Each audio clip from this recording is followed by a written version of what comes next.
All right, welcome back. Happy Friday. Today we are going to start 6.6 with linear programming. So I'm going to go through a couple examples today to get you running with that. And then your homework for Monday is going to be 6.6 worksheet day one. And if we do have questions with that, obviously I will take those on Monday when you come back. So with that said, we'll get rolling here with 6.6 linear programming. So here's intro problem. So you're the assistant manager of an appliance store, and you are in charge of ordering for the next month. You're going to order two types of wash machines, and you want to know how many of each type you should order in order to minimize your cost. So Model A costs $300 per unit, and the profit is $75 per unit. Model B costs $400, so it's got a little more features on it, and your profit is $80 per unit. Your total profit that you're expected to earn for the month from selling these wash machines is $3,600. And due to the size of your store, warehouse, inventory, so forth, you can't order more than 90. So anytime you go to a Best Buy or any type of store like that sells stuff like this, they've only got so much room in the store. So for display and in storage in the back. So we can't order more than 90 units because the store can't hold that. You need to make at least 3,600, and you got the cost and profit per unit. All of those things, all of those items that are listed there are known as guidelines, or in math terms, parameters. So we have to follow those parameters when we set up our equations and we set up this scenario for when we want to minimize our cost. So we'll start off on the next page here. You will see how we're going to handle this.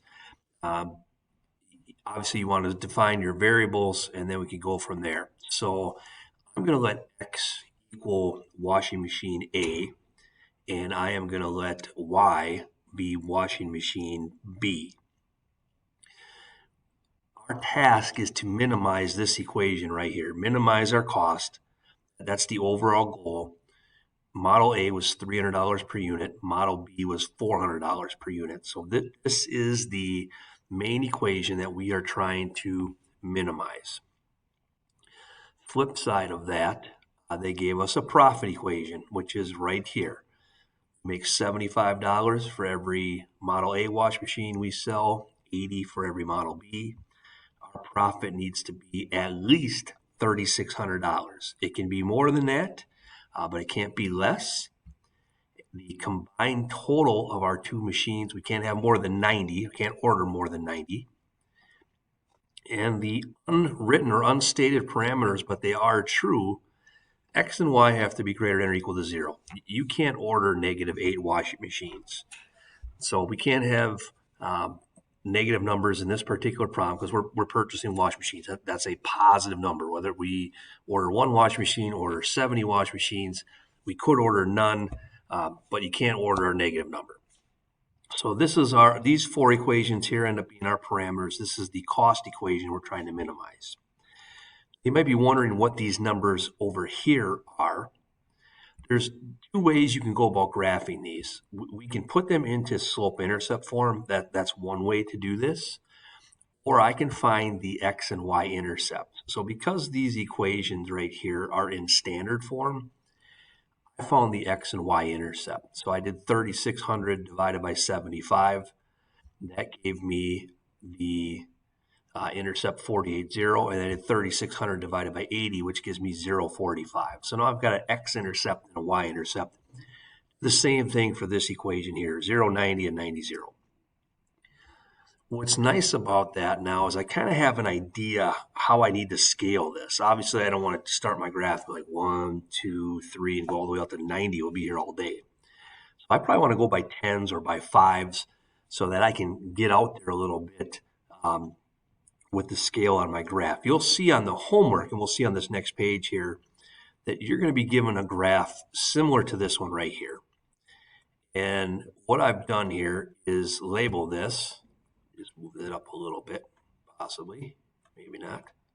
There we go. So what I've done is labeled this graph. X is our Model A wash machines. Y is our Model B. So I have the axes. And you can see that I went by tens here on both axes, 10, 20, 30, 40, so forth. I have my X and Y parameters. So we are in first quadrant. There's no second, third, fourth quadrant here. We are sticking in first quadrant. From the previous slide, this was my profit equation. And I have those two intercepts, 0.45 and 48.0. And then I have my second equation for the inventory, x plus y less than or equal to 90. So you see we have this equation here as well. Now they look close to parallel, and they're pretty close, but it doesn't matter because we're only dealing with first quadrant here. Now at this point, I haven't done anything with shading these graphs or trying to find a solution area, but basically we need to figure out, are we shading up here? Are we in this little corner, or are we in the middle? So if you look at this blue equation, we're at greater than. And if you look at the green equation, we are at less than. So less than the green one's going to be under the green, and greater than the blue one's going to be above the blue. So our solution region, the area, any of the points that'll work, are going to be in the middle here. I'm going to go to the next slide. You're going to see the exact same slide, only it's going to add the shading, and then we're going to maximize that profit equation. All right, so as you can see, this slide here is identical to the previous slide. The only difference is I have added in the shading. So we know it's less than the green line, greater than the blue line. Our solution, or our feasible region, the possibilities are all right here. Now, there's a whole bunch of points in this region. We don't need to check all of them. You can see I have these 4 points marked, which happen to be our intercepts. We only have to check the edges of our region. These are the points that we are going to plug into our profit equation. So if you think back 2 slides ago, we make $300 for every Model A wash machine we sell and $400 for every Model B. What we are going to do, we are going to plug these 4 ordered pairs into this profit equation. And that's the work you're going to see here in just a moment. So I'm going to slide that down. So I took those 4 ordered pairs and I plugged them in to the equation so the X value at 0.90, 90, 0.45, 48.0. Plug them all into our cost equation. That's why I use C. If it was profit, we'd use P, but cost equation, we want to minimize that. And the way to minimize our cost is to order 48 of the Model A wash machines and none of Model B. That would give us a minimum cost of $14,400. And again, we move this here. So you can see our minimum cost will be at the point 48.0, and that's $14,400. Now you may ask the question, and it's a good one, why would you order just one type of wash machine, and aren't you kind of hurting yourself business-wise if you're only offering one model? The answer to that question is yes. However, we weren't asked to maximize the profit. We were asked to minimize the cost. The tricky part of business is doing both, minimizing cost and maximizing profit. So we can only handle one at a time. So this was our parameters as given. So the best way to do that for us was to order 48 of Model A and none of Model C. I've got one more example for you today that I'll walk through with you, and then we can turn you loose to do your homework. So here goes. All right, so this particular example, we have a furniture manufacturer, and they're making wood furniture. They can make 20 to 50 tables in one day and 60 to 80 chairs. At most, they can make 100 units in one day. So a combination of table and chairs, they can only turn out 100 in one day. The profit on a table is $125. The profit on a chair is $55. How many tables and chairs should the company make per day in order to maximize their profit? What is that maximum profit? As always, you always want to start with your variables. Now, you don't have to use X and Y. I just think it's easier. You could use T for table and C for chairs. That's fine. But I did X for tables, Y for chairs. And now we can get into our parameters.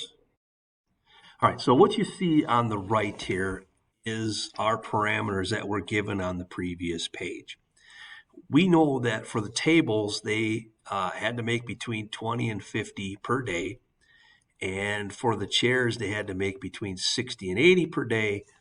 And our total number of tables and chairs was 100. So just to go back here, you can see here, they can make 20 to 50 tables in one day, 60 to 80 chairs, total of 100 units. So that's these three equations right here. And again, we have the stipulation X and Y are going to be greater than or equal to 0. You can't make a negative chair. You can't make a negative kitchen table. You either make them or you don't. So here's our 4 parameters. Now that we have those, now I'll go ahead and show you the graph. So X greater than 0, Y greater than 0, that's just going to label us here or limit us here to first quadrant. X is between 20 and 50, so you can see we've got a vertical line here at 20, and again at 50, I went by tens. Our Y parameters are between 60 and 80, so again 10, 20, 30, 40, 50, there's 60, 70, 80, so there's our Y parameters. And we have to make 100 items per day, so our X-intercept's 100, our Y-intercept's 100. All right, as you probably noticed, and I just took care of, I did not label my axes, shame on me. So the X-axis here is tables, Y-axis is chairs. So again, tables between 20 and 50, chairs between 60 and 80. You have to be between 100 items or less per day. So now we have all our parameters. Didn't do anything with the profit equation yet. I'll do that on the next page. You're going to see this same page again. I didn't shade yet either. And we know that we've got to be between the 2 blue lines. We know we've got to be between the 2 green lines. So X is between 20 and 50. Y is between 60 and 80. So we are in this little box right here. We got to be less than equal to 100. So less than this line. So I'll fast forward here to the next page. And so we are going to be in this little spot right there is our feasible region. And you can see that we've got 3 points here in that feasible region that we're going to have to check. So we've got 2060, 4060, and 2080. We are going to plug those 3 points into our profit equation. And if we go back to our intro here, we made $125 per table and $55 per chair. So there's my profit equation. 125 per table, 55 per chair. We're trying to maximize that. We're going to plug these 3 ordered pairs into that equation. And we find out that when we do that, our max profit is $8,300, and that's going to occur when we make 40 tables and 60 chairs. Now, that's all fair, well, and good from a max profit standpoint. But if you think about it, if you're going to buy a kitchen table, you're not going to buy a kitchen table and just 1 chair. Or in this case, 60 is 1.5 times 40, so 2 chairs per table. You're probably not going to buy a kitchen table and just buy 2 chairs either. You probably want 4. So yes, the max profit is $8,300. But the most reasonable way to go about this is if they make 4 chairs for every table they sell, which would put them just below $7,000. Again, that's not what they asked us to do. They didn't give us that parameter. That would make the most sense, however. They just told us maximize profits. So 60 chairs and 40 tables give us $8,300. So that's our max profit. So at this point, you can start in on 6/6 day 1. That worksheet has 4 problems. I'll be very similar to what you saw here today on the notes. You can set up those parameters, set up your profit or cost equation, depending on whether you're maximizing or minimizing. And we will see you on Monday, see how things are going. All right, have a great weekend.